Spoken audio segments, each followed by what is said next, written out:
Bwana, mambo vipi wanafamilia wa Sidi TV Online? Leo nakusogezea habari ambayo hauijui bwana. Diamond Platinum kumbe alishawahi kuoa na hajawahi kusema, lakini leo amefungua kupitia ukurasa wake wa Instagram na kusindikiza caption ambayo inasema miongoni mwa vitu ambavyo nimejifunza ni ukomavu wa kukaa kimya. Ukomavu huu unataka uvumilivu wa hali ya juu.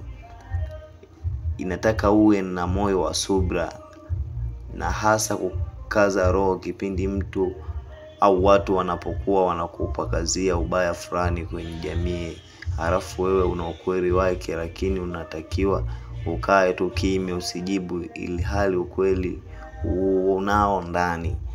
Kwa kweli si jambo jepesi, linatakiwa ustahimilivu wa hali ya juu sana, na siwezi sema eti naweza sana, lakini namshukuru Mwenyezi Mungu amenijalia hekima hiyo kwa kiwango chake, na nimekuwa nikiishi hivyo kwa muda mrefu, kukaa kimya pindi yote akijaribu kusema lolote zidi yangu na ndio maana hata interview nimekuwa naepuka kufanya siku hizi, japo si jambo jepesi, lakini faida yake nimeiona na ni kubwa, maana vita vyako inakuwa unapambaniwa na Mwenyezi Mungu na inakufanya uwe mshindi kila siku. Anyway, najua kila mmoja wenu ana picha tofauti kabisa kuhusu Diamond Platinum na kuoa, ila tu nataka leo niwaambie kuwa huyu Diamond Platinum alishawahi kuoa, na kuna siku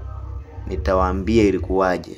Bwana kumbe Diamond Platinum bana alishawahi kuoa na hajawahi kushare kabisa kwenye mitandao ya kijamii, lakini leo kwa mara ya kwanza ameamua aje awaambie mashabiki zake, wapenzi wake, kwamba yeye alishawahi kuoa na ipo siku atakuja kutoka akawaambia ilikuwaje. Lakini kwa sasa iko ndo ambacho ameshare kwenye ukurasa wake wa Instagram, na caption hizo ndo ambazo amezisindikiza, ya kwamba kwenye maisha bwana inahitajika ustahimilivu kweli, na kama usitoke tu from nowhere ukaja kuzungumza mambo ya watu ambao wanakuzungumzia.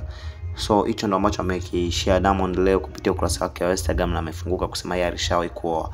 So usisahau kusubscribe Sidi TV Online kwa update nyingi zaidi. Asante.